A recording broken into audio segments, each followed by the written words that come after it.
Tonight is Monday, November 20th, and this is the regular meeting of the Knox County Commission. This will be our voting meeting tonight. Madam Chair, please call the roll. Commissioner Lundy. Commissioner Durrett. Here. Commissioner Oster. Here. Commissioner Ward. Here. Commissioner Schoonmaker. Here. Commissioner Hill. Here. Commissioner Lee. Here. Commissioner Beeler. Here. Commissioner Daly. Here. Commissioner Jay. Here. Commissioner Frazier. Present. Thank you. Also joining me on the podium to my left from the clerk's office is Haley Evans and Kim Ellis. And to my right next to Ms. Oster is Mike Moyers, one of our law directors. Are there any elected officials in the audience? The mayor, the sheriff, Justin Biggs. Thank you. I understand that our mayor is here. Thank you for being here as always. Sheriff Spangler, thank you. Nick McBride is here. Are there any others? And Trustee Biggs, Justin Biggs. Thank you. Thank you all for being here tonight. We always appreciate you coming and listening and being a part of our meetings. Our devotional tonight will be by Commissioner Ward. Thank you, Chair. This is most likely going to be my last devotional for my political career. So typically, I would call my priest for my devotionals and talk to him. And I usually go to Proverbs. It's one of my favorite books. Unfortunately, last Sunday, he died. He was a really amazing person. He was only 65. He's my father's best friend. He was my uncle. I've known him for 30 years, and he married my wife and myself. So it was tough, getting this assignment on a week when I couldn't turn to him anymore. So it was sad, but at the same time, he worked his whole life for God, and now he gets to go home. And, you go through all the emotions of sad and angry, and but at the end of the day, I have to be happy. I'm selfishly sad for myself because I don't get to see him anymore, but, one day, hopefully I will again. So I don't really have a verse to give tonight, but I just want everybody to remember that, life is precious. I've learned this lesson too many times, unfortunately, and lost too many people at a young age, I feel like, but it is very precious. And, this here is a job, it's a service. We could all probably be a little nicer to each other, a little bit more understanding, a little bit more patient. So when you go home tonight, make sure you tell the people that you love them. And make sure you smile when you see people in the hallways. Make sure you ask people how they're doing. Just be nicer to each other is my message for tonight. I'd like to personally thank Dr. Daisha for reaching out to me over this last month. I'd also like to thank Larson for reaching out to me over this last month. I'd like to thank Richie when he saw me, give me a hug. You don't always realize what everybody's going through. I saw here last Monday, nobody knew this happened, but those little things, the how you're doing, the hug, that what's going on, sometimes really does make a big difference in somebody's life, whether you realize it or not. So saying that, just please be nice to each other. Thank you. Thank you, Commissioner Ward. We'll move forward with our Pledge of Allegiance led tonight by Commissioner Lee. Please stand and salute our flag. I pledge allegiance to the flag of the United States of America and to the republic for which it stands, one nation, under God, indivisible, with liberty and justice for all.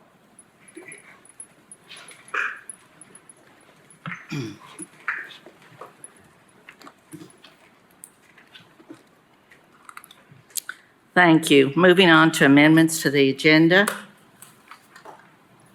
These items have been added, 17, 27, and 32. Deferrals, which are marked, are 43, 48, 50, and 55. We've had withdrawals of 41 and 58. And our non-consents tonight, 36, 37, 40, 42, 44 through 47, 49, and 51. Again, non-consent, 36, 37, 40, 42, 44 through 47, 49, and 51. Are there any questions or comments? Commissioner Schoonmaker. Thank you, Madam Chair. I have just two things. One, I'd like to request a roll call vote from the clerk's office for item number 42. And I would like to add a discussion item this evening concerning documents like this that we receive prior to the commission meeting from individuals with no identification marks or what company sent it or whatever. Thank you. All right, so without objection, we will make item 42 a roll call. And we will add a discussion item at the end of our regular meeting tonight on unidentified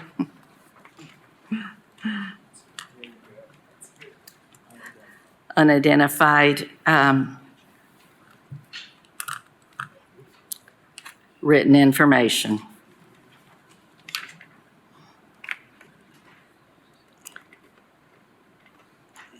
Seeing no other lights, do I have a motion to approve the agenda? So moved. Motion by Frazier, second by Jay. Any discussion? All those in favor? Aye. Opposed? Motion carries. I'm also looking for a motion to approve the government and educational consent calendar. So moved. Motion to approve the general government and education consent calendars. Thank you. Motion by Second. Beeler, second by Frazier. Any discussion? All those in favor? Opposed? Motion carries.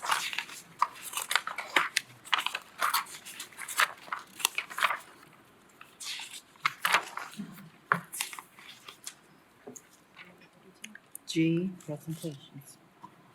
Item number 32 is presentation of a proclamation by the Knox County Mayor to Commissioner Carson Daly for his service to our community and receiving the TCCA Ralph Puckett Award for winning County Commissioner of the Year of East Tennessee. Thank you. And this is sponsored by our county mayor. If you'd like to come forward.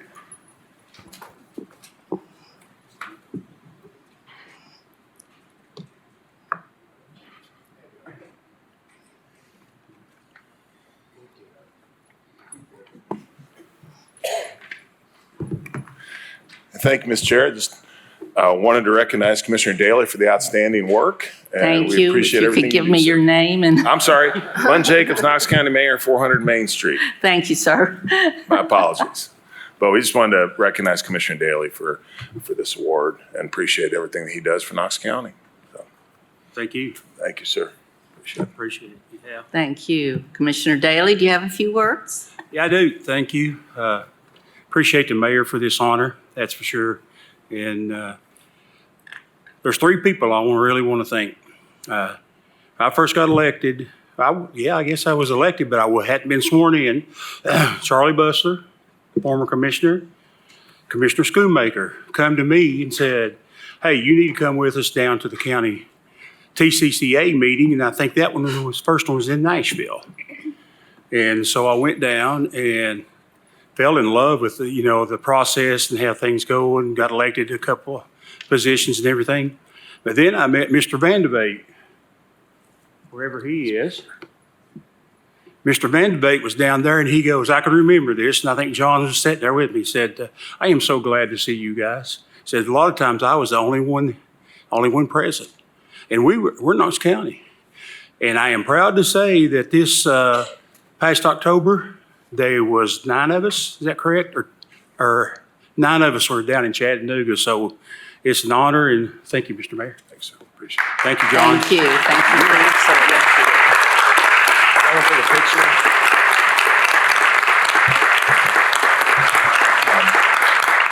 Madam Chair, did we want to get a picture with Commission? And Certainly. Commissioner Daly?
I would be remiss before we move forward, if I didn't also recognize another group we have here tonight, and it's my failure to do that, and I apologize.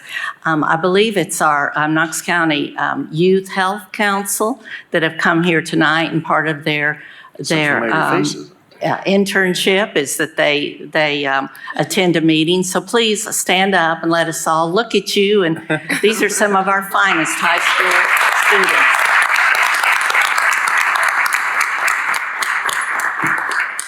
Thank you. Thank you very much. Next item, please. Item number 33 is presentation on Knox County Sheriff's Office recruitment and retention efforts. Commissioner Jay, the floor is yours. Thank you, Madam Chair. As we welcome the sheriff down, I see some potential junior commissioner applicants potentially in this group over here. So I already plugged them. I'm happy to welcome Sheriff Spangler. I asked him after many of our efforts this summer, which you all supported in our last budget and our mayor spearheaded, want to make sure anytime we lean in and work hard on an investment, we want to make sure that it's working. And so I asked the sheriff how his recruitment, retention efforts, and our workforce within our law enforcement team doing, and happy to invite you here to give us a little report. Thank you, Sheriff Spangler. Thank you, Commissioner. Thank you, Commission. Tom Spangler, Knox County Sheriff, 400 Main Avenue. You were handed out a few pages there by Amanda Kitts and Ann Suter, both in our Human Resource Office. So don't get into those too heavy yet. So it's like kids, you have to hand something out. They won't start looking at it. They won't start. I want to go over a few things, and then we'll talk about those as well, and some other things. And obviously, I'm sure you may have some questions. And as Amanda and Ann both were up here, if you have any questions that I can't answer, that's why they're here, because what is that saying? Behind every man, there's a good woman. Those two right there have been exceptional, helping out and doing anything and everything and taking charge of this, and I'm so grateful for them. So I have to give accolades to both of them for the work that they've done and the work that they have been able to do with our Merit Council as well. So things have been going very well. The Sheriff's Office, we revamped our recruiting initiative by launching what was called Join KCSO website and creating a mentorship program. What that meant was when somebody was interested and they went online and signed up for that, we had mentors signed up, employees that they could contact, and that mentor would guide them through the process of what they needed to do, how they needed to do it, and they stayed with them all the way through that process and getting them started with our human resources and getting the applications done and things such as that. We received over 960 employment inquiries through the website. These employment inquiries were assigned to KCSO mentor teams, and it moved on from there. The team consisted of 52 individuals with different classifications such as law enforcement, corrections, civilians. It didn't matter. We weren't looking for any specific, but obviously we were looking for corrections and law enforcement. Then we had many civilian positions, so we made sure that all entities were covered. They personally assisted that applicant through the hiring process and the recruiting team, and that attends to the local job fairs. We attended the local job fairs and military job fairs throughout the county and state. This, combined with KCSO and the merit system working together, has allowed us to hire 190 individuals to date, with the exception of hiring 200 plus by the end of this year. We also have a recruiting budget of $50,000, and I think we've pretty much expended that already. So, but it's been a good thing for us to go through as well, and I think it's been money well spent. To kind of give you just a little bit more, our third quarter 40% increase is due to the county commission, due to you all approving the pay increase. I don't believe any of this would have been possible if you all hadn't stepped up, and I am standing in here in front of you today to say thank you to each and every one of you for giving us this opportunity, and the men and women of the Knox County Sheriff's Office, a salary that I think that the majority is happy with and will continue working on as well.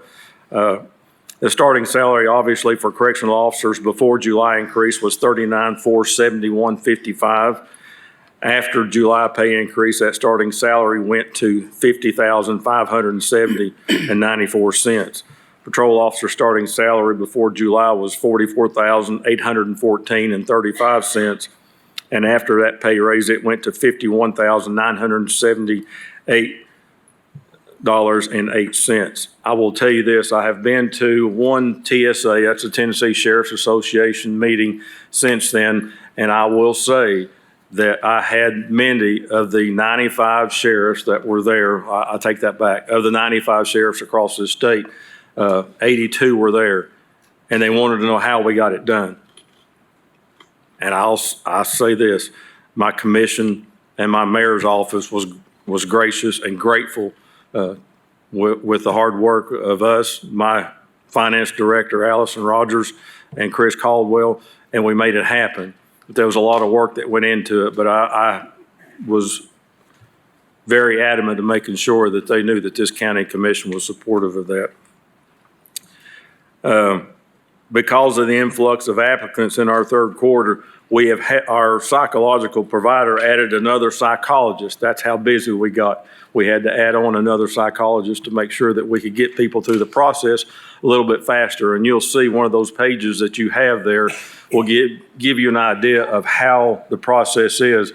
It was taking anywhere from 45 to 50 days or so. Now we've got that cut down to 30 days, and I think you'll see that within there, and it's made a huge difference for us. So very grateful for our staff in our Human Resources Office.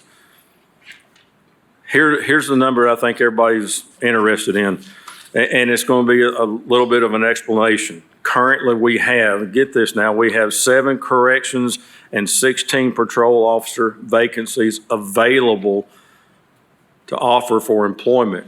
What that means is we already have people in the process right now that have already been offered. And depending on where they are in the process, right now we only have those positions available to offer to somebody else outside of those. That is telling an awful lot. Now, am I happy with this? I'm happy with it. Am I ecstatic? No, because I want to see it full. And I think any CEO, anybody that owns a business wants to see their employment where it should be. And that's where I want to be. The 16 patrol officers, that's patrol law enforcement. That could involve people in our courts, and uniformed bodies is what that is. So it kind of gives you an idea there. We have 33 applicants currently going through the hiring process. So that's where the that 7 and 16 number, if all of those 33 go or are accepted, then that's all we have left to be able to offer. I did tell the mayor, and I think I don't remember if I come to this body whenever you all approved the pay raise. We gave up 28 corrections positions, and I told them I may have to come back. I hope that I do. You probably hope that I don't, but I hope that I do, just for the fact that it shows what's happening and what's caused because of what you all are approving with this pay raise. Those 33 applicants currently going through the hire process, 23 of those are corrections, 6 are patrol, and 4 support staff. That could be people within our records division or anywhere else in our civilian area. Together, the Knox County Sheriff's Office and the merit system work diligently to bring the most qualified applicants to fill our current vacancies. This has been a team effort with the Sheriff's Office and with the Merit Council. I'm very proud of both of the entities, the way they've worked well, and to make sure that this has been very successful. And I also want to thank the recruiting team, our mentors, and the men and women that have been out here promoting the agency on a daily basis. So with that being said, kind of give you an idea on our retention. As of November of this year, our exit data consists of a total of 115 employees that have retired, resigned, unfortunately terminated, or left for personal reasons, compared to 22, with that total number being 185, which is a 60% decrease from last year. It's made a big difference. One of the things that I know, it was a little bit of a contention and me begging you all to drop our age to 18. I have had 13 applicants, 18-year-olds that have applied. So far, we've hired 5 18-year-olds. So that means a lot to me, and it means a lot that you all, you were concerned enough, but yet you were also allowing me to be able to go out here and hire those individuals that really want to come into this profession. I'm very grateful for that, so thank you all for that. We've also had 12 employees come back to work that have rehired, and this is their statement, was because of the pay raise. If I can get them back, if I can get that experience back, I'm going to take them. Just to kind of give you an idea too, with all this, what I consider good news, the part of the downside would be come between now and the end of December, I have 10 people retiring. Now, there's nothing I can do about people who have 25, 30 plus years that decided that this has been enough for them. But this is the step that we have to be able to fill the positions of getting people in a command supervisory role.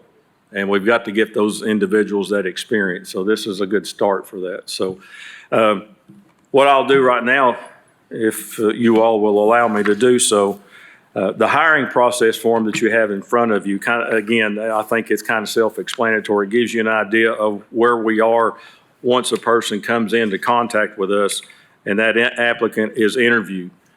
That's where we are today and how things are moving along, just to kind of give you an idea how long it takes us to get them through the process.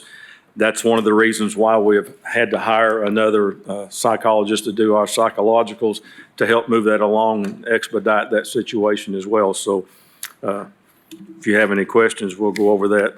The next form, and I'm sure I'm going to have to call the 2 ladies up here. They can explain this. Our total number of applicants, you see there in front of you on the one chart that has the more, what is it? Colorful. Brown color. Thank you very much. There you go. Kind of gives you a breakdown, and it gives you one of the things I think too people are concerned with. Well, why did they not make it through the process? Over on the right-hand column, you see those definitions of why they didn't make it, whether it didn't make it through us as the Knox County Sheriff's Office or through the Merit Council. And if they don't make it through the merit council, they don't make it to us, period. It doesn't get to us. So those failures from the merit council could be anything from a no-show assessment testing, false application, which they either held something back or didn't want us to know about or something. Their criminal history didn't pass through the merit council's regulations as well. And obviously, if it does make it to us, then there's reasons up there why they may not have passed our interview process, if you will, as far as a failed background, failed drug test. When we give somebody an offer of condition, that means that, okay, you're going through the process now. We're going to go ahead and give you a psychological, a physical, things such as that, but that is contingent on you passing that for that offer. So we don't just hire them, put them to work, and then do all this later. We'd be out of so much money, and then we'd be in trouble, and I'd be in trouble from you all. But we're moving these things quite along. So the the next piece of paper that you have there in front of you, the exit data breakdown, kind of gives you an idea, I think, which is a number that I talked about with retention as well. Kind of gives you reasons of why they left. And we offer an exit interview to everybody, but not everybody will fulfill that process. So if you all have any questions, I'll be glad to answer them. And if I can't answer it, I've got two young ladies that can. So again, let me reiterate, I'm very thankful. I stand up here in front of you and say thank you to each and every one of you for allowing us to continue within the sheriff's office to have a salary for these men and women that really meant a lot to them. It meant a lot to me to make sure that we got that for them. And a lot of times, you know, we as elected office holders, we get up here and ask for a lot of things, but I thought it was very important for this community for this to happen, and you all stepped up, and I'm grateful for it. So thank you. Thank you. Thank you, Sheriff Spangler. Are there any comments or questions? Commissioner Oster? I don't think I really, I'm sorry. I don't think I have a question. I just want to make a statement to you. These numbers are great, and I think we're definitely leading in the right direction, so I'm really happy about that. You know, I've had to reach out to you numerous times last month or so with things in my district, and I really don't think people think about all the work that you guys have to do for neighborhood parking issues to, you know, very dangerous issues. And so I just wanted to be able to have this opportunity to thank you. I've done that privately, but I wanted to do that publicly. You've had a rough couple of months, and so has your department. And I just want to thank you all for the job that you do, and for always being there for me anyways, to answer my calls and take care of my questions. So thank you. Thank you, Commissioner. Seeing no other lights, thank you. Thank you so much. That was a great report. Thank you. Can I end with this? And I do want to say Certainly. thank you, Commission, for your all's support in the loss of our officer Tucker Blakely. I'm very honored that this community stepped up the way that they have, and I said I wasn't going to be this way. I'm honored to be leading this agency, but to have lost one of my people is very hard, but I'm thankful for this community, and I'm thankful for this council or committee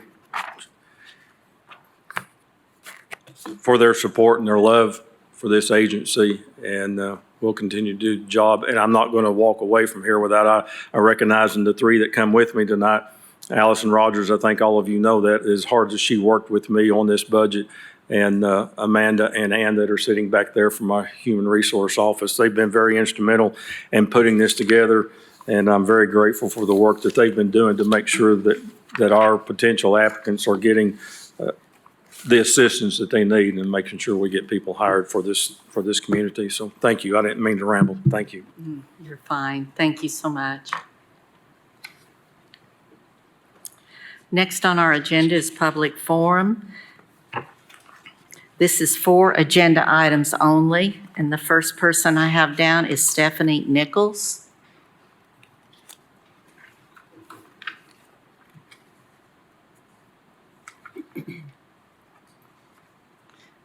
Stephanie, if you'd state your name and county of residence, and you'll have 3 minutes to speak.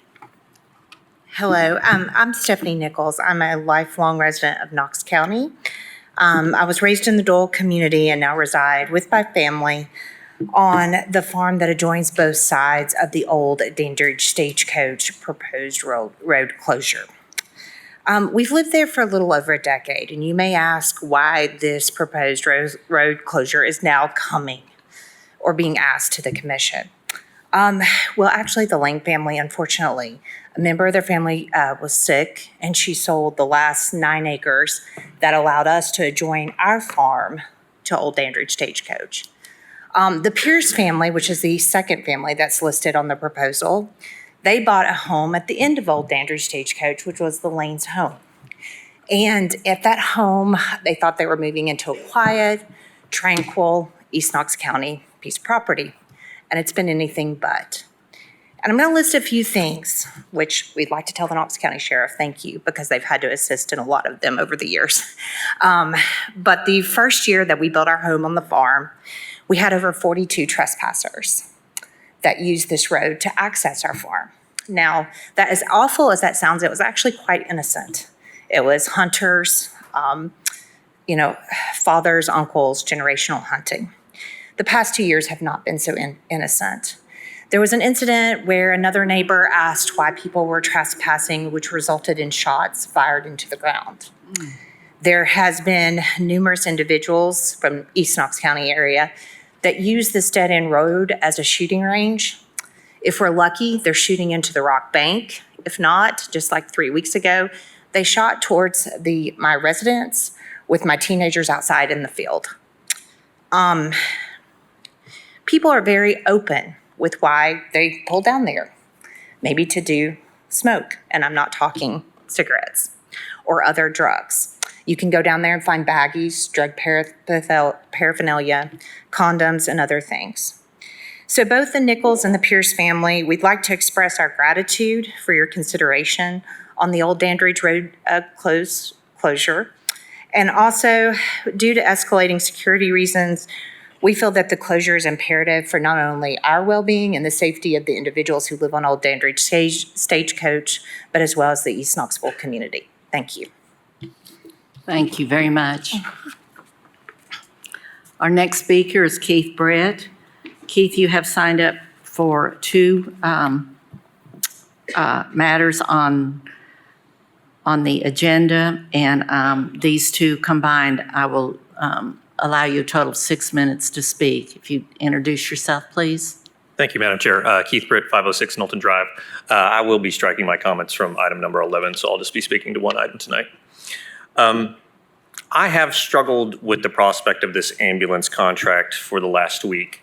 At your last work session, I urged you to pass it because this contract, while completely unsatisfactory, is better than no contract at all. I've tried to put myself in your shoes, and I think about my first and foremost responsibility being a father to my children. And I take parenting very seriously, and I live by a 3-part code. And one of those codes is I have to set the example for the people I want my children to become. Now, in terms of this ambulance contract, what example are we going to be setting if we approve a contract with a provider that has a long history of failure? A provider that hasn't even come close to showing that it can satisfy the very lax standards in this proposed contract. A provider that is likely depending on fee and penalty waivers like it has done over and over again for the last $8 million. A provider that has demonstrated in other communities that if it finds it to be a profitable decision, they will abandon Knox County. What does a yes vote mean? It means that we've let somebody push us around.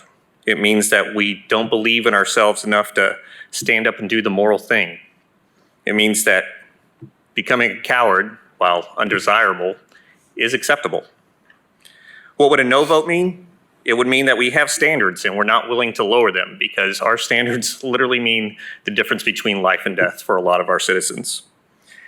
It would mean that while it may set a lump in our throat, we have the confidence, we have the faith that in the next 72 days, we can find a solution that doesn't sacrifice the health and welfare of Knox County citizens.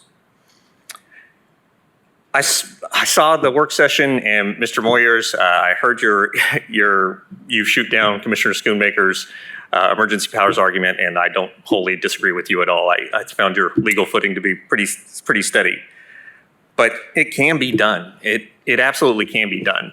We've won wars in less than 72 days. We've stopped global economic collapse in less than 72 days.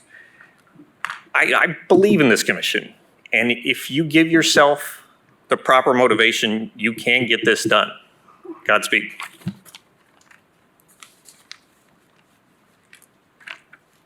Thank you. Our next speaker is Constance Every.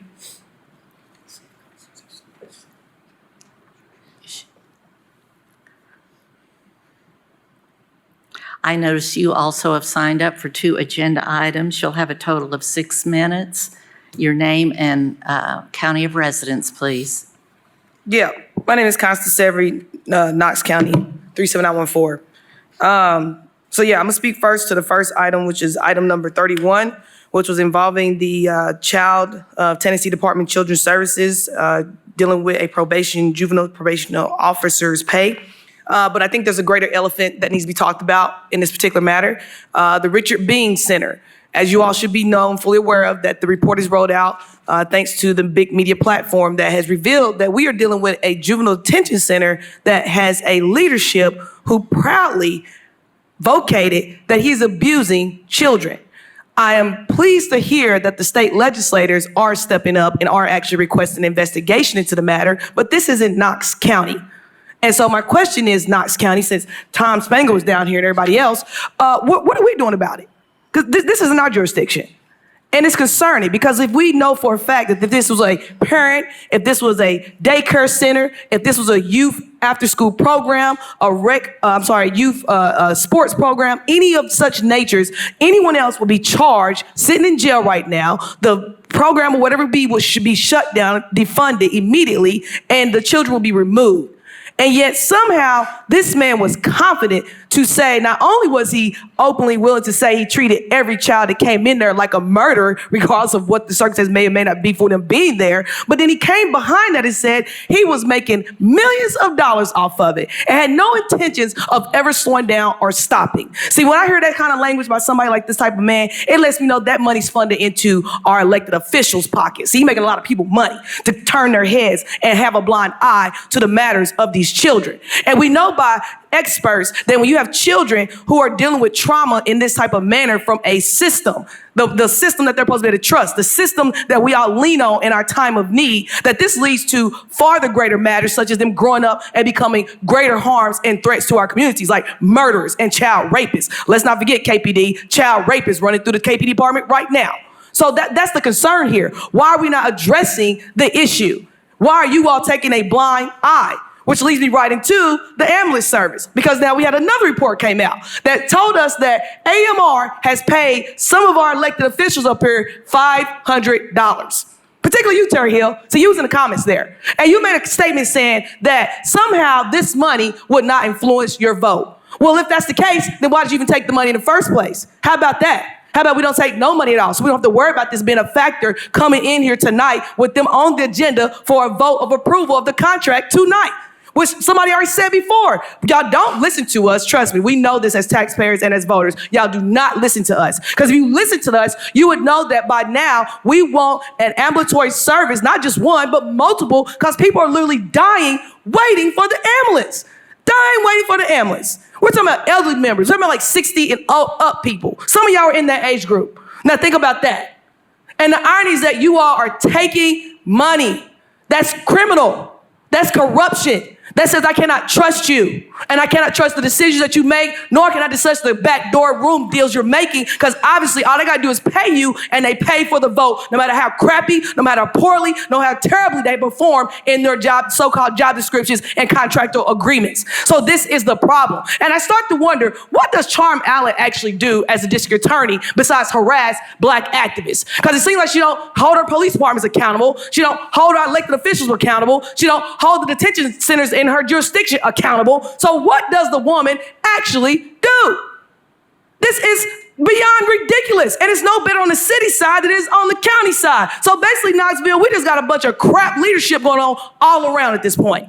And everybody acting like we're supposed to pat you on the back. We're supposed to applaud your awards. We're supposed to act like you really done something great. When we got children outside dying. We got homeless people sleeping outside. We got families losing their homes daily through the eviction courts. We have inefficiencies in our education. We have poor public transportation. The list is long. And you all sit up here and waste our money funding to corruptive departments, sit up here and take money on backdoor scenes and behind the scenes funding, and then act like somehow we should applaud you. This is hilarious to a certain extent. So I really hope that the state legislator brings in the necessary investigation. I really hope that it brings DOJ in to start bringing some investigations. I really hope you all who are accountable for your failures and your lack of concern, and more importantly, your own corruption, are also held accountable. Because I just can't seem to understand that a child by the name of Anthony Thompson Jr. was murdered, and several of you all had nothing but racist bigotry comments to make about him, but then you sit up here taking money for ambulance votes for contracts. And I yield my time.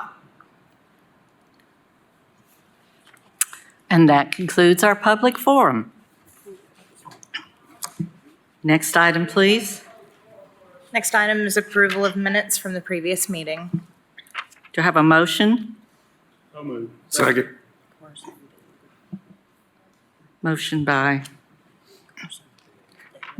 Daley, second by Beeler. Discussion, all those in favor? Aye. Opposed, motion carries. Item number 34 is consideration of the acceptance of new county roads. A, Izzy Mule Lane. B, Shilamia Lane. C, Myrtle Ridge Lane. D, Lulu Lizzie Lane. These are all located in Hickory Creek Farms, Unit 2, District 6. E is Hickory Reserve Road.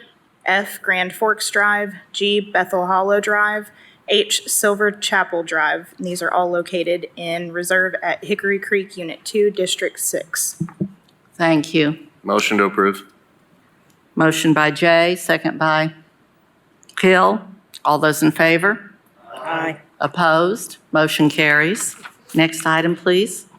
Item number 35 is consideration of the closure of a portion of Old Dandridge Stagecoach Lane located in District 8. The proposed new terminus will be approximately 25 feet northeast of the southernmost intersecting corner between the property now belonging to Pierce, parcel ID 097-168, and property now belonging to Nichols, parcel ID 084-224. This is on first reading. Thank you. Do I have a motion, please? Motion to approve. Second. Motion by Beeler, second by Lee. Is there any discussion? Yes, sir, Commissioner Beeler. Thank you, Madam Chair. I just wanted to thank the Nichols for coming tonight and really for drawing our attention to this over the past couple months. This obviously was a problem that needed to be addressed, and I just urge my colleagues to pass this on first and second reading as expediently as possible. Thank you. Thank you. Commissioner Schoonmaker? Thank you, Madam Chair. I just want to check to make sure Jim Snowden had no issues with this. I can't imagine he would, but do you have any issues with this, sir? He's good. Thank you. All right, thank you. Any other comments, questions? Seeing none, all those in favor? Aye. Opposed, motion carries. Next item, please. Item number 36, line item transfers, total amount of $2,279,081.37. Motion to approve. Second. Motion by Jay, second by Schoonmaker. Any discussion? All those in favor? Aye. Opposed, motion carries. Next item. Item number 37, budget amendments, total amount of $12,717,693.94. Motion to approve. Second. Motion by Jay, second by Beeler, or Schoonmaker. Any discussion? All those in favor? Aye. Opposed? Motion carries. Next item. Next item is notary applications. There were 122 received. Motion to approve. Motion by Durrett, second by Lee. Any discussion? All those in favor? Opposed? Motion approved. Item number 38, spread of record of the Office of the Clerk and Master for the Knox County Chancery Court Handbook. Item number 39, spread of record travel for the 2023 Tennessee County Services Association, TCSA Fall Conference. Next item. Item number 40 is Resolution 305, approving a defined services contract among Knox County, Tennessee, the City of Knoxville, Tennessee, and Young Williams Animal Center of East Tennessee for Young Williams to be delegated and have the authority to furnish animal control enforcement duties as set forth in the city and county charters and ordinances throughout the city and county with the assistance of the Knox County Sheriff's Office and the Knoxville Police Department for enforcement of state law. Thank you. Do we have a motion? Motion to approve. Motion by Beeler, second by Ward. Do we have any discussion on this? Commissioner Jay? Thank you, Madam Chair. Ms. Testerman, if you would join us. Probably want to give your name and county for the record, probably. Janet Testerman, 3201 Division Street, 37919. Thank you, Ms. Testerman. In taking over the duties for the city and the county when it comes to animal control, do you and your team have a plan for livestock animals? We do. We currently, first of all, have an MOU with Zoo Knoxville where we have property there. And any livestock that comes to us, if it's not adopted, which a lot of them are fairly quickly adopted out, we have the ability to house them at the property we have at Zoo Knoxville. We also work with other third parties that we work with as well. Do you have when it comes to livestock, do you have the ability for your, I wouldn't call it, we don't call them officers. What are we calling? Well, I Are mean, they officers? as I kind of said last week, I mean, universally, it's like codes enforcement officer. Okay. What I mean, it's. Do your officers have the ability to handle, pick up, and deal with livestock? I mean, I can remember 3 times this year having heard of, especially in our more rural areas, cows loose in the road, horses down the road, et cetera, goats, et cetera. We do. Okay. Do you also and your team have a plan and ability to handle overnight response 24 hours a day, 365? We will. And do you have the facilities to support all of this We do. and the resources to support all of it? Yes, we do. Okay. I'm going to vote to approve this tonight because our sheriff and our police chief want it to happen. We've had lots of conversations. I'm not going to relitigate every question I asked you through this process, but I do appreciate that you've always been willing to answer them and walk through it and hear my concerns. I wish you the best. I wish your team the best. I hope you are successful. I think, just for the record, I think you're going to find the agricultural and the livestock part of this job overwhelmingly challenging. I think that the overnight response, the 3 a.m., 2 nasty dogs in the back of a car during a traffic stop, those types of things, especially the nights and weekend stuff, is going to be challenging. I think that you will be back before this commission in a matter of years saying, we're out of space, please buy us a bigger facility, and ask for more money. And I think the budget will continue to balloon and you'll be back here asking us for more resources. I hope none of those things happen. I hope you're wildly successful. I think they will. That's okay. I'm going to approve it and move forward and wish you the best. I caution that as we go forward, that you have regular communication and that our sheriff and our police chief don't just wash their hands of it and say good luck, but stay focused and make sure that we are serving the people and that your team is doing what they're supposed to be doing. I appreciate that, and I certainly, anticipate earning your confidence. And, we're a 24/7 facility now. We have an on-call team. All the livestock generally comes to us now. And like I say, we have historically worked with third parties. We're not reinventing the wheel, and there are shelters all over the country that have absorbed this responsibility. Like I say, I hope and look forward and plan to earning your confidence. Seeing no other lights, we have a proper motion on the floor. All those in favor? Aye. Opposed?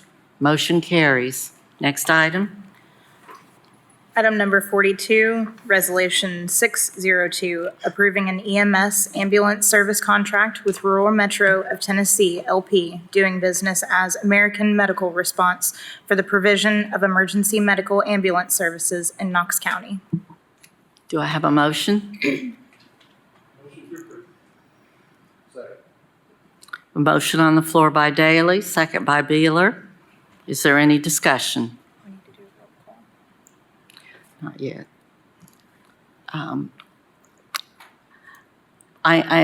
Before I call on you, Commissioner Daley, I know that there are some folks that are wanting to speak in the audience, and I know that our mayor had requested a forum. With your permission, thank you. Thank you. Commissioner? Thank you, Madam Chair and members of commission. I'm here to ask for your support for this resolution. If I were on commission, I would vote for this agreement. This is not an extension of the existing contract. It is an entirely new, vastly improved agreement, providing much-needed financial and operational stability for the EMS system. Is it perfect? Of course not. We don't live in a perfect world. But what we're proposing is an important step in the right direction. I understand that many of you have legitimate concerns about this recommendation. At the same time, the other options that we've heard and have been suggested are fraught with even more problems if they are even viable at all. The contract offers us a variety of protections, from financial penalties that come straight off the subsidy, all the way to an unrestricted right of cancellation upon 180 days notice. And I urge you, echoing what Commissioner Frazier said last week, to hold the vendor accountable to the contract. And my office will be your partner along the way in that process. AMR has agreed to present a progress report to Commission quarterly, providing you with ongoing status reports straight from the company, as well as the opportunity to ask direct questions. They have also agreed to make numerous improvements and changes. I ask that you trust and respect the procurement process. It was fair, objective, and free from political influences. And I'd like to thank everybody who was part of that. It was a lot of hard work. I cannot overstate the importance of certainty and stability in the EMS system. Since the notice of intent to award was announced, we have seen significant gains in the number of available EMS staff. This reflects that stability in the system. We now routinely see 20 or 25 trucks on the road daily with improved staffing both throughout the week and on weekends. All of this could be thrown into disarray depending on what this body does here this evening. Knox County is a big operation, and despite recent challenges, things do work relatively well. In 2022, AMR answered an average of 175 calls a day. In 2023, they're answering an average of 190 calls a day. Patients are being cared for every day. Approving this contract will help ensure that care is maintained and continues to improve in 2024 and beyond. Now I'm going to turn the floor over to the subject matter experts who will be happy to answer your question. And as always, thank you for your service to the people of Knox County. Thank you. Thank you. I believe we'll move forward now with commission questions. Commissioner Daley. Thank you, Madam Chair. Mr. Myers, is he here? he's going to get the same question from last week. Again, I'll go with Mr. Britt. Mr. Britt said that we may be, not exact words, may be stuck with this contract. I don't see that. I see us moving forward with AMR. In 1 year, we will know if they've improved or not. Then we could give, and I say we, this commission, I won't be sitting here. This commission in a year to 16 months can ask for it to be rebid again because there's a 180-day clause to get out. Is that correct? That is correct. It's in section 801 and 802 of the current contract that's before you. I apologize, Madam Chair. Matt Myers, Knox County Procurement. Thank I you. apologize. Thank you. So that's the most important part. I'm looking to go forward and hopefully in a perfect world, everything would be great. We'll get more nurses out of college in the working force and everything's going to improve. But if it don't, they will have to step up. There's no doubt about that. And we will know that in 12 months, that's for sure. And this commission will have an out if it needs an out. Thank you, sir. Yes, sir. Thank you. Commissioner Ward? Thank you, Chair. I didn't say anything last week. I'm just going to state my opinion that really hasn't changed. And over the last year that we've been dealing with this, I've always been of the opinion of a two-service solution, split across I-40 and anything within the 640 loop. Both should be able to tackle. That's always been my opinion. I made that clear to everybody involved and anything in services that talk to me. I don't think, there's been a lot of finger pointing at AMR. I don't think AMR is necessarily the problem. I think they got put into a situation where they were set up to fail to some degree. I don't know. I don't have the confidence, I should say, that this situation is that much better that they're not being set up to fail again. So for me, it's just one part of the whole entire cog. It's with one cog in the wheel. So for me, it's been a challenge going back and forth over this, but basically just wanted to state that I still believe a two system is better than a single system, and I'm more disappointed in the contract than I am have problems with whoever won the contract fair and square is whoever won it fair and square. It doesn't matter what the company name is. So that's kind of my thoughts. Thank you. Commissioner Frazier?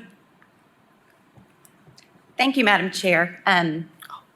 I wanted to take the time to thank everyone who's been a part of this process. I'm pretty certain that we can all agree that our current approach to the provision of emergency services, it no longer meets the growing demand or the ever-changing healthcare landscape here in Knox County.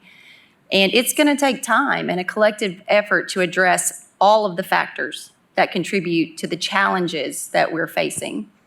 I know that a great amount of work on this effort has taken place. We started with an assessment of emergency services by Fitch. We developed an RFP. There was review and scoring, an update of the contract, bringing forth the review committee's recommendation. Overall, I just want to state that I think that there was process integrity. And at the end of the day, we have a much better contract that will enable Knox County to have more oversight, more accountability, and a broader range of services.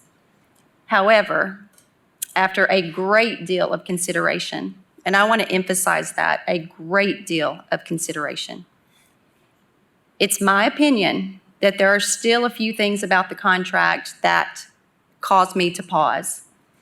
Even with paramedic quick response vehicles to provide treatment while a transport vehicle is en route, and even with the understanding that recommended response times are the ceiling, not the floor, I would have liked the RFP to be based on the CFAI response time baselines and benchmarks provided in the Fitch report. I would have also liked to have seen more zones countywide in the deployment plan. I'm not in favor of increasing penalty times. I would have liked a bond amount equitable to the subsidy despite industry standards. I also think that because the landscape of emergency services and healthcare in general is constantly changing, that the terms of the contract should reflect such. These are all things that I did ask to be considered, but understand could not be included because they were not a part of the RFP, and commission was not a part of that process. I was happy to see that my recommendation for peer agency surveys was included in the revised contract, so thank you for that. I've said this often, that interagency communication is key, and it will continue to be the key to success. So like Mr. Commissioner Ward said, it's not so much the recommendation out of the committee, it's just I take pause with the contract. So with all this said, I just want to state that I have made the very, very difficult decision to respectfully vote no. I want to say one last thing, though, that no matter how the votes fall, I have always been and I will continue to be committed to working with all agencies to ensure that we, as a county, are continually improving and adapting our approach to emergency services provision. Thank you. Commissioner Jay?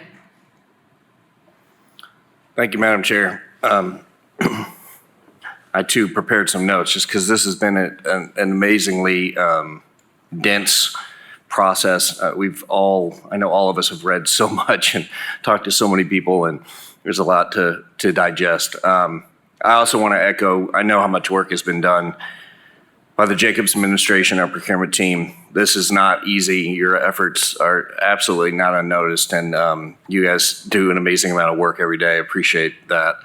There is a lot of good that's come out of this process. We will have a new medical director that will be focused and will be a Knox County employee to oversee the operations. That's a huge improvement, and I hope that person is found and they are a great asset to us. I think it is a very good thing that Knox County E911 will take over dispatch. It will own the software and the data. I think the dispatching will improve, and I think that they will focus on constantly analyzing the data, and I'm happy to know that we will drive that system. The overall contract the new contract is better. It's more modernized, helps address the state of our current healthcare system. There's some good things that have come out of this process. I do have to say, like my colleagues, I'm a little disappointed that where we are right now. We as commissioners, we weren't included or consulted on drafting the key elements of the RFP. There are a lot of things that I wish were different when we started this process and got the vendors to bid on it. Like Commissioner Ward said, I really do think we could have had multiple providers supporting different services, giving bidders an option to bid on some or major or all the services, and having multiple vendors work together. We're growing too fast to rely on one. I still can't understand why we're giving private insurance a subsidy and helping them out by capping reimbursements, for the free market enterprise system. It's against every notion I have for free market principles, and I think it would cost us less. And we weren't involved with the selection of the committee that scored it or was part of that process. I would have loved to have seen more representation from key stakeholders and more key comparative metrics, past performance, financial health, employee relations. The list goes on and on. But because of the structure of the process and for other reasons, I get it. The legislative body wasn't afforded the opportunity. We can't amend the terms, change the contract, determine the vendors, or make any alterations in the process. We're in a corner. We're asked against a rush timeline to just say yes or no. That's where we are, and that's part of the structure of government. So I understand it. But from where I sit, it's hard for me to not take more into consideration. I, like Commissioner Frazier, represent nearly 500,000 people, and my job is to make the best decision for everyone. Throughout this process, I've heard from so many people across from Knox County, seniors, EMS professionals, first responders, hospital administrators, nurses, patients, caregivers, everyday citizens who've used the ambulance service. And I want to thank them for having really candid conversations over the phone, via email, in the field, nights and weekends. And something that struck me as I reviewed a lot of those, and I put all this together and stayed up a long time last night. In over the 100 conversations and emails that I had documented, only one person had anything positive to say about our current ambulance provider. It just tells me something about the confidence of our community in rehiring our current vendor. In addition to the hundreds of times in the last few months where AMR was at level 0, meaning there were no ambulances available to help citizens, last week was a really difficult moment for me. On Thursday afternoon at 4:03, I was informed that once again, AMR was a level 0 status with 4 calls holding and no emergency units available to serve. Let that sink in for a second. Normal afternoon, no major crisis, no major crashes, no natural disasters, nothing out of the norm, and the situation was so strained on a normal day, I can't imagine what it would look like during a crisis. I respect the process that brought us to this decision, I really do, but I've lost confidence personally in AMR as an ambulance provider. I believe our community has as well, and I will vote no on this contract approval. If you get 6 votes, AMR, good luck. If you get the opportunity to work in Knox County, I wish you the best. I'm just 1 vote out of 11. If that's the case, I really do hope you prove me wrong. I hope you are very successful. I hope you take care of our citizens. However, I think Knox County needs a new path forward and a new ambulance provider, and I'll be voting no tonight. Thank you very much, Madam Chair. Thank you. Commissioner Schoonmaker? Thank you, Madam Chair. I've got a couple of questions for Director Parton.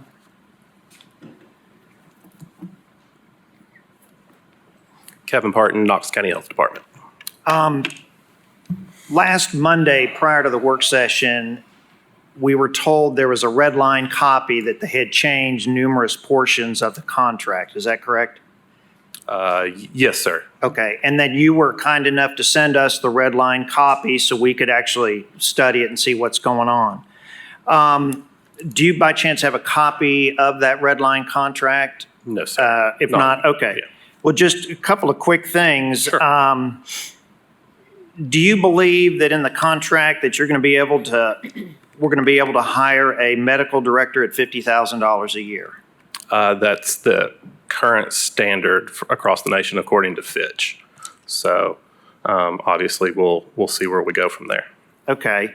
And then on page 18 of the red line version, there's some numbers that need to be corrected. And I can point those out to you later because you're saying 60 days and then you're saying in parentheses 90. Okay. So which way is it? And this is supposed to be the changes to the contract. Is there anything in this contract that spells out that AMR will provide service at our high school football games? No, sir. Okay.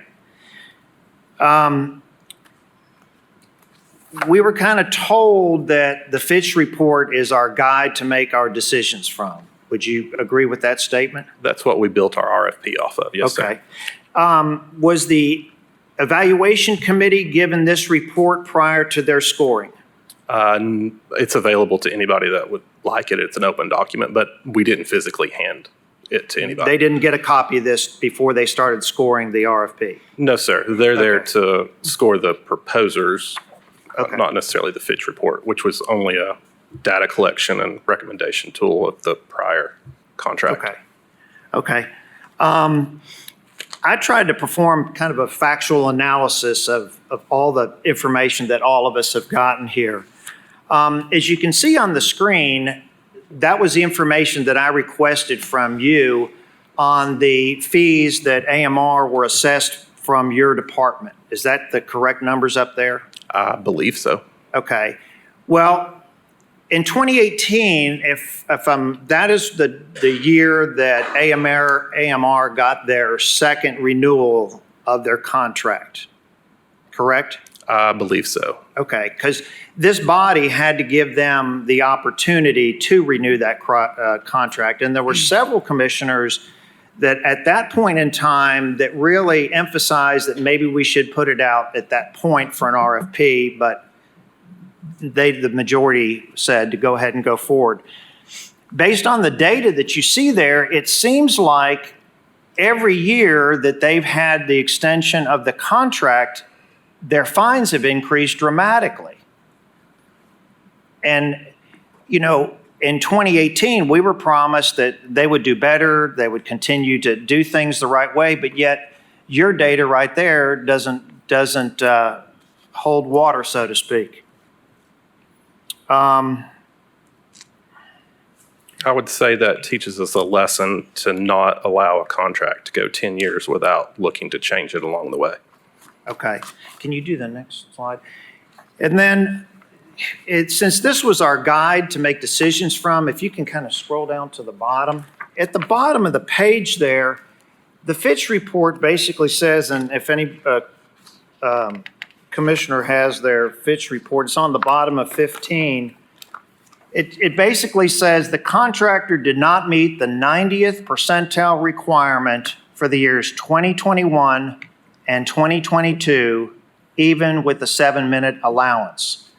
And that was the standard of 10 minutes plus an additional 7 minutes, meaning 17 minutes. And they couldn't hit it in 2021 and 2022. And now the new contract wants us to go to 20 minutes. Is that correct? The new contract outside of the city incorporated does have a 20-minute response time, which would be better than the response time that the outlying areas are receiving now. Okay. I was actually, this is fascinating to me because kind of like Commissioner Jay, we like the numbers, but are you aware that the Knoxville Fire Department actually keeps data on their 911 calls?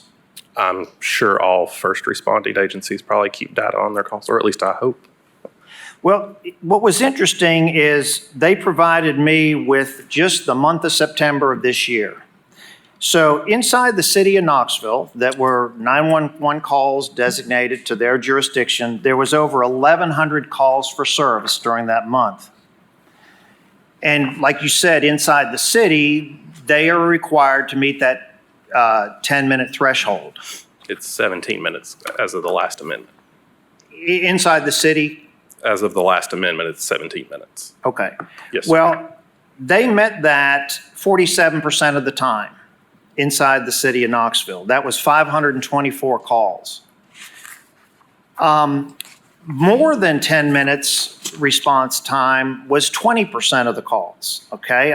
That was 222 out of the 1,100.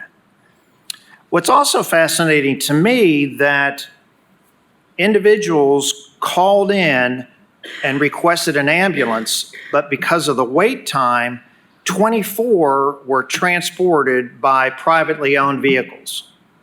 In fact, one of the vehicles that transported a patient was the battalion chief of the Knoxville Fire Department. But then the last number I thought was kind of really interesting was that in the month of September, when the 911 call came in and it was determined it was in the city of Knoxville's jurisdiction, there were 289 calls for services where no ambulances were available at the point in time. Now, if that means the call came in at noon and then at 12:05 there were ambulances available, that could have happened. At 1:05, ambulances could have happened. But I thought that was interesting that high percentage, there were no ambulances available within the core center of Knox County to be able to handle the citizens who live in the city of Knoxville. And it's kind of unfortunate that you guys in the health department don't get to see those numbers because you really don't know then what actually is going on. That's why in the new contract we'll own all the software that allows that. Right, and hopefully that'll get better. The other thing is, under the new contract, Knox County is going to pay a little over $172,000 a month to AMR. And then in the contract, if they don't meet the deliverables, those fines are going to be deducted from the $172,000. Is that correct? That is correct. Okay. And then one of the things I thought was interesting, nowhere in this total conversation is, and I'm not sure if the other vendors that were vying for this contract, and if they were known this information, would they have reduced their subsidy requirements to very similar to AMR? But how much does AMR actually receive on a yearly basis from their ambulance subscription fee that they charge? You know, most of us know that rural metro charges us a fire fee, But also people are paying as part of that, if they want to, they can tack on the ambulance subscription fee, which is additional revenue for AMR.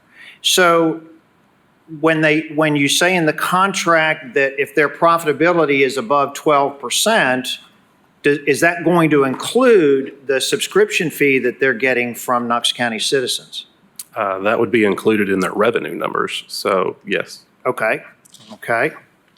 But so I guess my question is, if the other people who applied as a vendor were aware of the subscription service, they might have lowered their estimate instead of being above the 3 million. We would need to ask AMR. I'm not aware that the subscription service is still Yeah, I had that a you can call sign today up. from they So- pay a yearly fee for an I'm sure that ambulance. somebody pays for it. I just don't know that you can still sign up for that. Okay.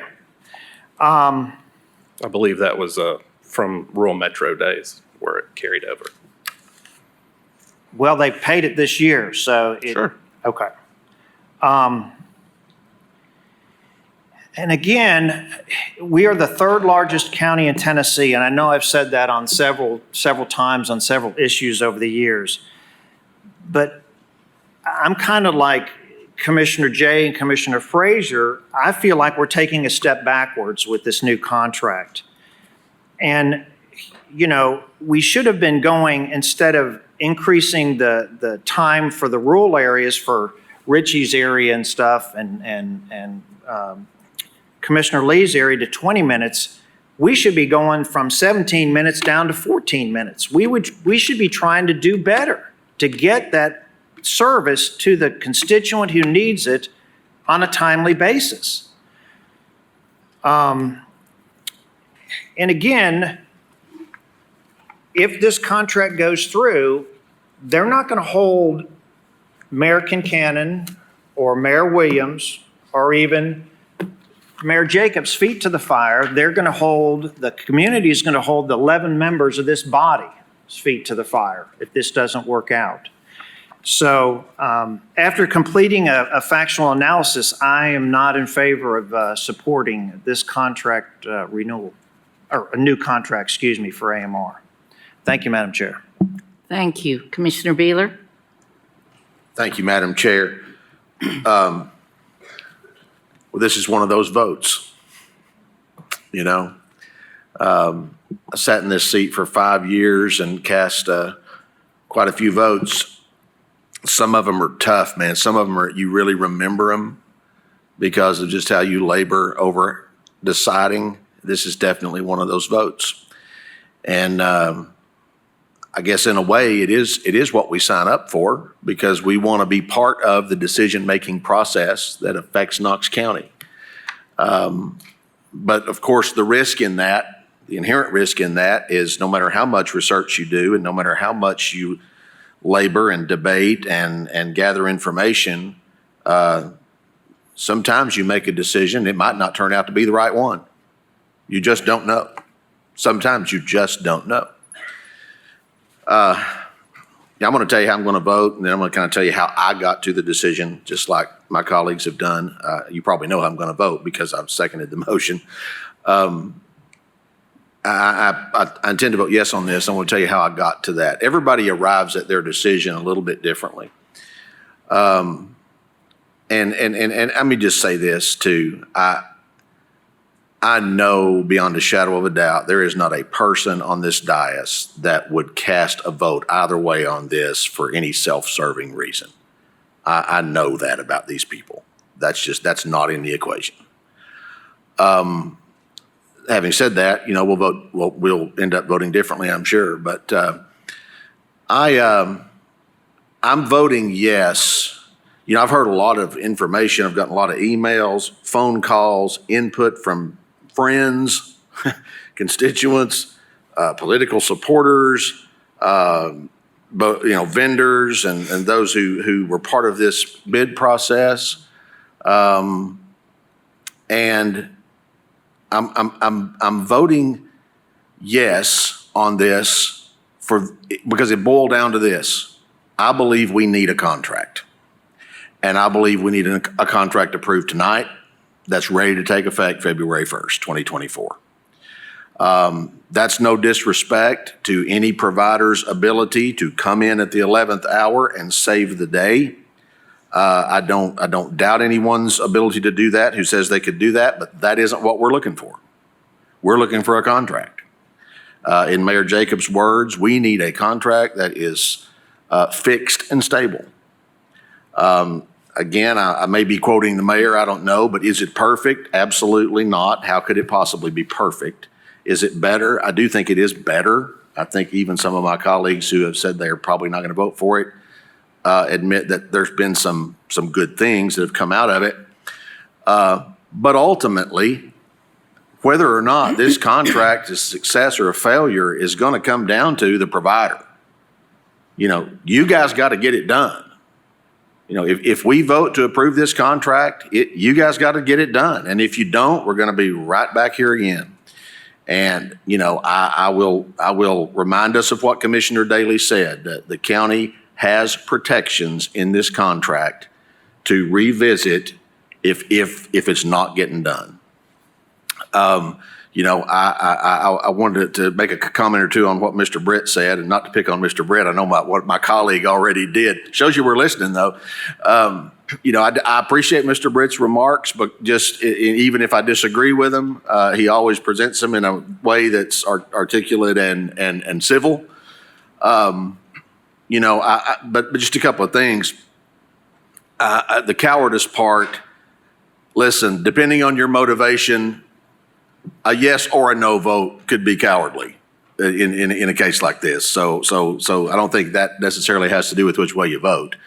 And in terms of our ability to do things in 72 days, I don't think Knox County can print money, last I checked. So it's not as easy as winning a war in terms of financing it. So, you know, for all those reasons, I believe that it's incumbent upon this commission to approve this contract, imperfect as it may be, and then hold the provider's feet to the fire or revisit it when the time comes. Thank you, Madam Chair.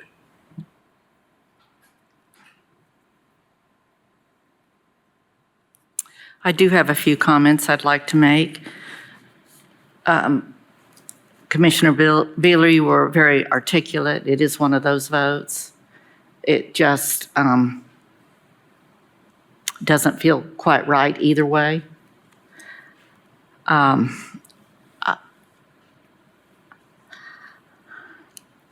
am going to move forward on this, and like Commissioner Beeler, I kind of feel the need to tell you why also. Not because I think everything's going to be perfect. I know that we've got a long way to go, but I do appreciate that this is a new contract and that we have safeguards built into this that we did not have before. I think that is of critical importance. I appreciate the fact that I don't appreciate the fact that that the contract was written, and then if any of us wanted to propose any changes, that it was not impossible but extremely difficult to do. I do respect the integrity of the process, but I do hope in the future that there will be a little bit more involvement from and input from commissioners. That made it very difficult for us, although I appreciate in the other realm the fact that perhaps you were trying to protect us. But either way, we are the ones up here having to take it. In your effort to protect us, perhaps was not what we all hoped that it would be. And when I say protect us, I mean protect us from any undue influence in this. I do appreciate that we have the out contract. I'm not pretending for a minute it wouldn't be very difficult to pull, that it would cause a lot of disruption, but it is there if things do not work as we intend for them to work. I do appreciate the fact that we are going to have our own medical director, and that medical director is going to have full access to software that we are going to own, and we are going to be able to request and run numbers ourselves so that we will know if this situation is in fact improving or not. I do appreciate the stepped up accountability with the quarterly reports that we're going to be getting. I do appreciate the fact that out of our subsidy that we will be paying every month, that fines will no longer be excused or forgiven, that it will come off of the top of that amount of money.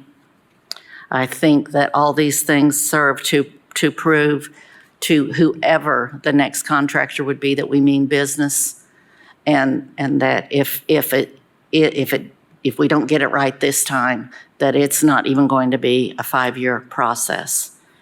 Another thing that I very much appreciate that I wish were further along in the process, but I'm glad it has at least started, is our healthcare task force.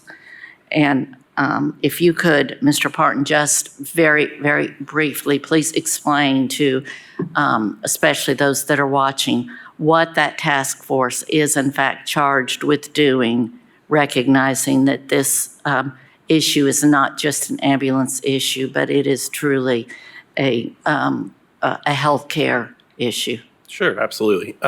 So what I charged Mr. Hamby to do was, after the Fitch report came out and we started to realize the issues and the problems that are surrounding not just EMS, but the healthcare community itself, was to get some stakeholders from each one, start out very small, identify issues that they're seeing, and kind of, as Commissioner Frazier talked about, break down the silos of what's actually going on in our healthcare system. They, at their first meeting, they actually found, I think, 4 issues in terms of discharge, behavioral transports, which we know, the culture of low acuity patients being driven into the 911 system or into the ED when they didn't necessarily need to be there. And then, of course, everybody's hated word, staffing. And so what they do is they've only met. And who is they? Excuse me. So this would be members from each one of our hospital partners, and then AMR currently attends as the EMS provider. And then once they isolate a problem, for instance, discharge, the hospitals are working on getting data for us so that we can analyze that to see where the gaps might be that we could fill perhaps as ourselves. Do we need to look for a service to help with that? The second meeting was about behavioral transports, just behavioral patients inside the ED itself. And so what we do is we take the next meeting and we bring those partners in. So they had all of our local behavioral health partners come in and work with not only the hospitals, but with AMR. You know, how can we divert that individual from the ED? So that's kind of the charge that they have. And it's, so far we're getting there slowly, unfortunately, but All surely. right. And the role of the health department is actually one of a facilitator or organizer. Yes. We're the neutral ground. Right. You actually have no no fault. authority to make anyone do anything. We do but not. in fact, can call what it is, and put it out there with the Yes. with the good faith that all the providers will do. Yes, everybody's We'll try to working in the same Fill direction. it. Thank you. Commissioner Lundy? Thank you, Madam Chair.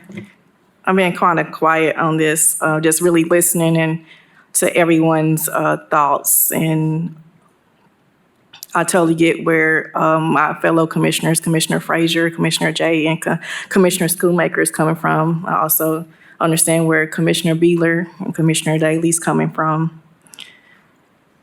As a person who works in healthcare for the past 18 years, it's bad out there.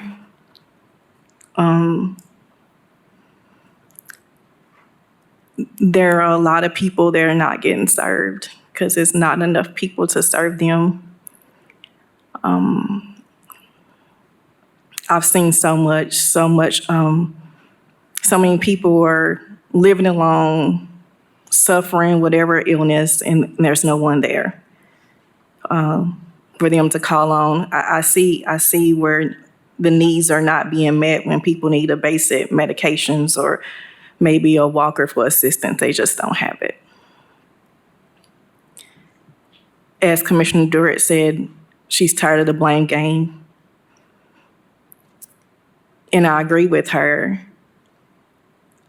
I do believe, I feel the uneasiness about the vote from of my colleagues, and that to me lets me know that when you live in that space of uneasiness, you really care and you're thinking about your decision with utmost intentionality.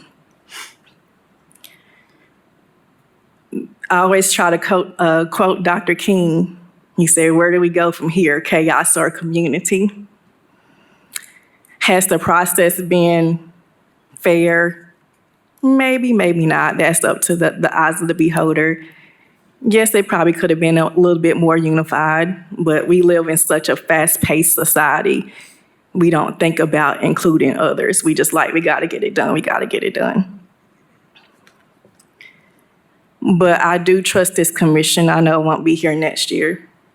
Whether people vote yes or no, I do trust this commission, my colleagues, and the next commissioners, that they will be willing to, if AMR gets this contract, I trust that the commissioners that will remain here will be sure to, I want to be fired. What's the fire word? They're going to hold you with the most accountability, and I think they will cause a war with you. And I'm looking at the leaders back there. If this does pass, please know that they are not going to be sitting on the sidelines. There's a lot of hurting people out here. There's a lot of suffering out here. And I just wanted to give that perspective as we are struggling with that decision. And I also gotta, just because being who I am, gotta comment on the article that some of us did get the $500. And I thought about that. I see what people are saying, how it can be corrupted or whatever, and should you take the money and should you not? But to me, it's all about your intentionality. There's a paradigm shift of who's coming into office. I know these women here, they're mothers. They are educated women. They love their community with all their hearts. They are not up here to get their vote bought by anyone. And plus, as the queens we are, $500 ain't gonna do nothing. And let me say my worth, I'm worth millions. So, and we know that's not coming from government. But I would just leave it at that. Just want to give a perspective of let's move in unity. However this votes go, let's do it better. Let's lay the blueprint. Let's be the blueprint for other counties that are suffering. We're not the only one making this decision. It's bigger than that. So just let us move forward in unity, and that's the message. Thank you. Are there any other questions or comments? Seeing none, we'll have a roll call vote, please. Commissioner Hill? Yes. Commissioner Lee? Yes. Commissioner Beeler? Aye. Commissioner Daly? Aye. Commissioner Jay? No. Commissioner Frazier? Respectfully, no. Commissioner Lundy, Aye. Commissioner Durrett? Aye. Commissioner Oster? Aye. Commissioner Ward? No. And Commissioner Schoonmaker? No.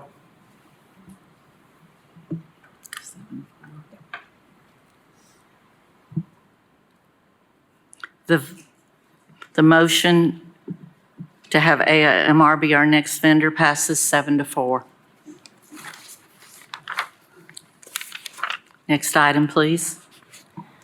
Item number 44 is Resolution 901, urging the Tennessee Department of Transportation, TDOT, and the TDOT Excess Land Office to streamline and accelerate the excess land sale process. Do we have a motion on this? Motion to approve. Second. Motion by Frazier, second by Oster. Any discussion? All those in favor? Aye. Opposed? Motion carries. Next item. Item number 45, Resolution 904, amending the Knox County Commission Rules, Rule 1, to add new Section X, Knox County Code of Ethics, acknowledging that Knox County Commission adheres to the Knox County Code of Ethics policy. Motion to approve. Second. Motion by Frazier, second by Durant. Any discussion? All those in favor? Aye. Opposed? Motion carries. Item number 46, Resolution 905, amending the Knox County Commission Rules, Rule 5, to add a new Section U, Knox County Code of Ethics, acknowledging that members of county committees and boards adhere to the Knox County Code of Ethics policy. Motion to approve. Second. Motion by Frazier, second by Durant. All those in favor? Aye. Opposed? Motion carries. Item number 47, Resolution 906, amending the Knox County Commission Rules, Rule 1, Section I, Committee Referrals, to add that a majority vote of commission may also refer to the appropriate committee any matter requiring consideration or study by a committee. Motion to approve. Second. Motion to approve by Frazier, second by Durant. Seeing no lights, all those in favor? Aye. Opposed? Motion carries. Item number 49, Ordinance O-23-11-102, amending the Knox County Code, Chapter 6, Article 2, Animal Control, Section 6-31, Definitions, to amend the definition of animal control officer in order to authorize a third party to furnish animal control enforcement duties as set forth in the city and county charters and ordinances throughout the city and county. Ordinance number O-96-5-101, adopted June 24th, 1996. Ordinance number O-07-12-102, adopted January 28th, 2008. Ordinance number O-15-4-101, adopted May 26, 2015, and ordinance number O-19-3-102, adopted April 22nd, 2019. This is first reading. Do I have a motion? Motion approved. Second. Motion by Daley, second by Jay. Is there any discussion on this? Seeing no lights, this does require a roll call vote. Madam Clerk? Commissioner Lee? Commissioner Beeler? Aye. Commissioner Daley? Commissioner Daley? Yes. Commissioner Jay? Aye. Commissioner Frazier? Aye. Commissioner Lundy, Aye. Commissioner Durrett? Aye. Commissioner Oster? Aye. Commissioner Ward? Commissioner Schoonmaker? Aye. Commissioner Hill? Aye. Motion passes 11-0 on first reading.